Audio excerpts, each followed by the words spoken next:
ہم کریں گے ہر مظلوم کی حمایت۔ السلام علیکم ناظرین، میں ہوں حورین فاطمہ اور آپ دیکھ رہے ہیں حمایتی نیوز HD چینل۔ نظر ڈالتے ہیں آج کی اہم خبر پر۔ ریاض مدینہ منورہ میں پاکستانی عازمین حج کی آمد کا سلسلہ جاری ہے۔ پاکستانی سفیر احمد فاروق DG حج عبدالوہاب سوملو نے عازمین حج کا پرتپاک استقبال کیا۔ مدینہ منورہ پہنچنے پر سرکاری عازمین حج کو تحائف اور پھول پیش کیے گئے۔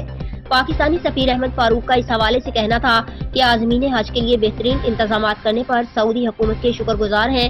انہوں نے کہا کہ عازمین حج بہترین نظم و ضبط کے ذریعے ملکی وقار میں اضافہ کریں۔ DG حج عبدالوہاب کے مطابق سرکاری حج اسکیم کے تمام عازمین کو مدینہ مرکزیہ میں ٹھہرایا جائے گا۔